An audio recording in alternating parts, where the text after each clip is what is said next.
امیر قزلباش کے یہ بہت مشہور نہیں ہے، اس لیے میں نے سوچا کہ ان کو پڑھنا اور بھی اچھا ہے. وہ کہتے ہیں کہ مقتل میں دبانا جو چاہا پھر ظلم کا قصہ جاگ اٹھا. مقتل میں دبانا جو چاہا پھر ظلم کا قصہ جاگ اٹھا. ہر زخم چھپا کر بیٹھ گئے تو خون کا دریا جاگ اٹھا. ہر زخم چھپا کر بیٹھ گئے تو خون کا دریا جاگ اٹھا. ہم دل کا فسانہ کہہ نہ سکے، ہم دل کا فسانہ کہہ نہ سکے اور آخر شب تک رو نہ سکے. ہم دل کا فسانہ کہہ نہ سکے اور آخری شب تک رو نہ سکے. جب خاموشی نے دم توڑا، آگے سنیے گا، جب خاموشی نے دم توڑا ایک محشر برپا جاگ. جنتر منتر پر ایک محشر برپا ہی ہوا، اور کیا ہوا؟ جب خاموشی دم توڑ رہی تھی تب ایک محشر برپا جاگ اٹھا. جو آگ بجھی سی لگتی تھی، جو آگ بجھی سی لگتی تھی سینے کے کونے میں کہیں، سینے کے کسی کونے میں کہیں، جو آگ بجھی سی لگتی تھی سینے کے کسی کونے میں کہیں. ایک ٹھنڈی ہوا کا جھونکا لگا، ایک ٹھنڈی ہوا کا جھونکا لگا اور پھر وہ شفق سا جاگ. لیکن میں امید کرتی ہوں آج کے دن کہ کسی بھی جیل کی دیواریں اتنی اونچی نہیں ہوگی کہ ہماری آواز عمر تک نہ پہنچے. اگر مسلم نوجوان جتنا نیہا بول رہی ہے اس کا 5% بھی بولے گا تو اس کے حلق پر ستا کا جو پھوٹ ہے وہ ایسا پڑے گا کہ اٹھے گا نہیں. اس کے حلق سے نہ صرف اس کی آواز چھین لی جائے گی بلکہ اس کے حلق میں جو گنی چنی سانسیں باقی ہیں وہ بھی نکال لی جائیں.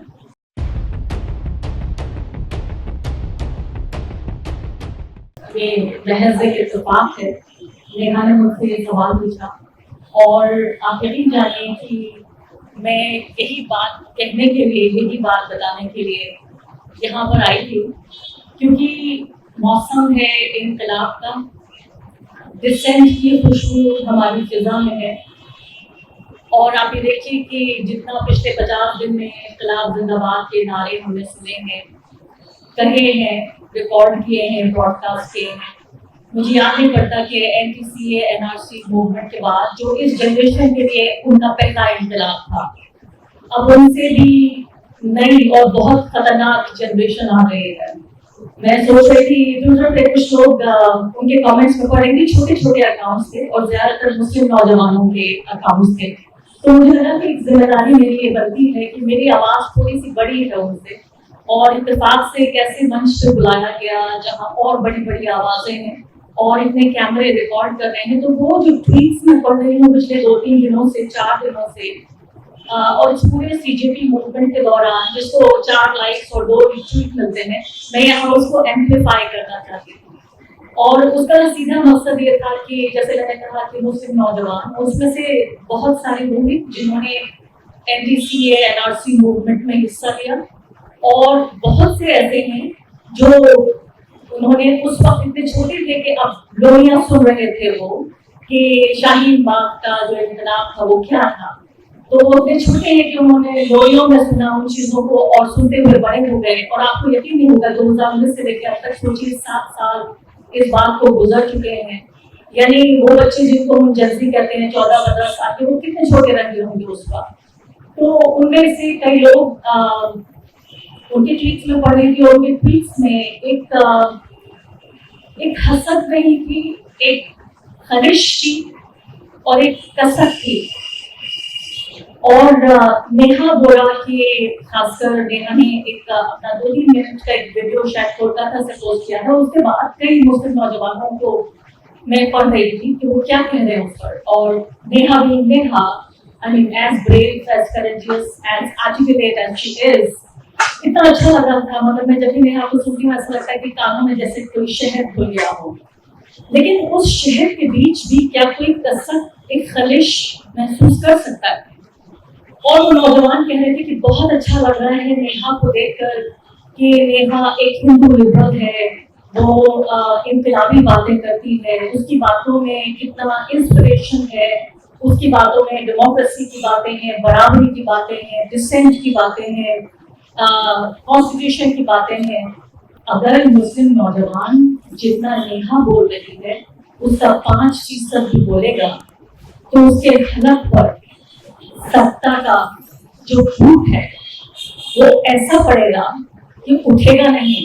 उसके हलक से न सिर्फ उसकी आवाज छीनी जाएगी बल्कि उसके हलक में जो गिनी चुनी सांसें बाकी हैं वो भी निकाल ली जाएंगी। तो ये फर्क है आज के हिंदुस्तान में एक मुस्लिम एक्टिविस्ट होना या एक मुस्लिम इंडिविजुअल होना। एक्टिविस्ट भूल जाइए, वो लोग एक्टिविस्ट नहीं थे जो ये बातें लिख रहे थे, और हो सकता है उनमें बड़ा इनकलाबी जज्बा था, एक रिवोल्यूशनरी फर्वर उनमें था। हो सकता है उनमें बहुत सारे लोग बनते नेहा बोरा, बनते सौरभ दास, बनते अभिजीत दीपके, बनते न जाने क्या क्या, लेकिन उन सबको ये बताया गया कि अगर आप ये सब बनने की अगर आपने कोशिश भी की, ऐसा कोई ख्वाब भी सजाया, तो आपके साथ वो होगा जो हमने उमर खालिद के साथ किया। क्योंकि उमर खालिद सिर्फ एक इंसान नहीं है, हमारे लिए भी आप देखिए, जो हमारे लिए जितना बड़ा उमर है उससे ज्यादा बड़ा उमर इस हुकूमत के लिए, हमारे लिए वो एक इंस्पिरेशन है, वो एक रिवोल्यूशनरी है, एक बड़ा स्कॉलर है, एक ऐसा इंसान जिसने अपनी आजादी, अपनी जिंदगी, बहुत कुछ कुर्बान किया इस मुल्क के लिए, इस कौम के लिए। उसने अपनी आजादी को गिरवी रख दिया ताकि हम सब और हमारी आवाज और हमारी ये सांसें और हमारे इनकलाब आजाद रहें। लेकिन इस हुकूमत के लिए उससे भी बड़ा, जितना हम उसे मानते हैं, हमारे मकसद के लिए और हमारे रिवोल्यूशन के लिए और हमारे कॉन्स्टिट्यूशन के लिए, वो जितना बड़ा है उससे ज्यादा बड़ा है उनके लिए, क्योंकि वो इतना ज्यादा उनके लिए खतरनाक था कि उसका कुछ और घंटे भी आजाद रहना उन्हें बर्दाश्त नहीं हुआ। लेकिन मैं उम्मीद करती हूँ आज के दिन कि किसी भी जेल की दीवारें इतनी ऊंची नहीं होगी कि हमारी आवाज उमर तक न पहुंचे। मैंने कोई तकरीर तैयार नहीं की थी, मैं सिर्फ यहाँ आई थी अपनी हाजिरी देने के लिए, यहाँ आप सबके सामने पेश होने के लिए और शुक्रिया अदा करने के लिए उमर खालिद को, उमर के उन बहुत बहादुर माँ बाप जिन्होंने उस लड़के को पैदा किया, उसे इतनी आजादी दी, ऐसा माहौल दिया, ऐसा पौधा उन्होंने सींचा, अपने हाथ से परवान चढ़ाया कि वो एक सबसे आजाद, मुझे लगता है पूरी दुनिया में जब लिखा जाएगा और जब जोरान मौलानी कहते हैं कि नेल्सन मंडेला की तरह उमर खालिद का नाम आएगा, तो मुझे बिल्कुल नहीं लगता कि ये कोई एग्जैजरेशन है। तो जब ये हिंदुस्तान के नेल्सन मंडेला को पाल रहे थे, उन्होंने वो आजादी दी उसको कि वो सोच सकता था एक आजाद मर्द की तरह, एक आजाद हिंदुस्तानी की तरह। फिर मैं शुक्रिया अदा करना चाहती थी उन टीचर्स को जिन्होंने उस एक आजाद दिमाग और दिल और उस इंसान को इस तरह से उसको एक संजोया, संवारा, बनाया और एक ऐसी चीज में तब्दील कर दिया। जैसे मैंने कहा कि हमारे लिए जितना बड़ा इंस्पिरेशन है उतना ही ज्यादा, क्योंकि मतलब सोचिए वो हुकूमत जिसके पास सब कुछ है, जिसके पास पुलिस है, अदालत है, पूरा का पूरा मीडिया है, इन्वेस्टिगेटिव एजेंसीज हैं, वो एक उम्र नहीं 1000 उम्र को खामोश कर सकते थे, लेकिन एक एग्जाम्पल बनाया। तो मैं उन टीचर्स को शुक्रिया अदा करना चाहती थी, और सबसे ज्यादा एक थोड़ी सी जलन हो रही थी उमर के दोस्तों से। मैं रश कर रही थी कि उमर तो उमर था, लेकिन उसके दोस्त कितने हसीन लोग हैं, कितने अच्छे दिमाग के, रोशन दिमाग के लोग हैं, इस तरह के इवेंट को ऑर्गेनाइज कर रहे हैं और उमर की याद को हम सब के सामने जिंदा रखे हुए हैं। हम सब, मुझे मालूम है, इंडिविजुअली उमर को हमेशा याद करते हैं, लेकिन कलेक्टिवली एक तरह के त्योहार के तौर पर हर कुछ दिन बाद उमर को मनाने का एक त्योहार, एक कार्निवल के तौर पर उमर की आजादी का, उमर की स्कॉलरशिप का, उमर की कुर्बानी का, उमर के जज्बे का, उमर के इनकलाब को का जश्न मनाने के लिए हम सब यहाँ पर मौजूद हैं। ये काम उमर के दोस्त करते हैं। मैं बहुत बहुत शुक्रिया उमर के दोस्तों का अदा करना चाहती हूँ। और एक गजल के चंद शेर, मुझे लगता है कि बहुत कुछ कहने के लिए हो और वक्त न हो, वक्त की कमी है मुझे मालूम है यहाँ, तो मैं जरा बस ये 2 मिसरे पढ़ना चाहती हूँ। अमीर गजलबाज के ये बहुत मशहूर नहीं है, इसलिए मैंने सोचा कि इनको पढ़ना और भी अच्छा है। वो कहते हैं कि मक्तल में दबाना जो चाहा फिर जुल्म का किस्सा जाग उठा, मक्तल में दबाना जो चाहा फिर जुल्म का किस्सा जाग उठा, हर जख्म छुपाकर बैठ गए तो खून का दरिया जाग उठा। हर जख्म छुपा कर बैठ गए तो खून का दरिया जाग उठा। हम दिल का फसाना कह न सके, हम दिल का फसाना कह न सके और आखिरी शब तक रो न सके। हम दिल का फसाना कह न सके और आखिरी शब तक रो न सके।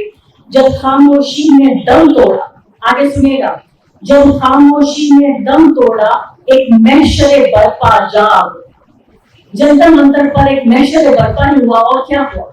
जब खामोशी दम तोड़ रही थी तब एक महशरे बरपा जाग उठा। जो आग बुझी सी लगती थी, जो आग बुझी सी लगती थी सीने के कोने में कहीं, सीने के किसी कोने में कहीं, जो आग बुझी सी लगती थी सीने के किसी कोने में कहीं, एक ठंडी हवा का झोंका लगा, एक ठंडी हवा का झोंका लगा और फिर वो शफक सा जाग।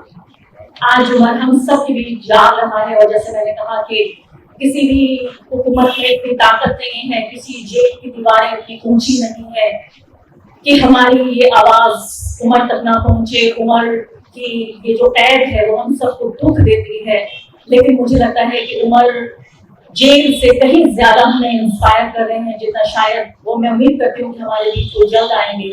लेकिन जो इस हुकूमत की नाकाम और नापाक साजिशें थी वो जरूर हमने नाकाम की। बहुत बहुत शुक्रिया आपको।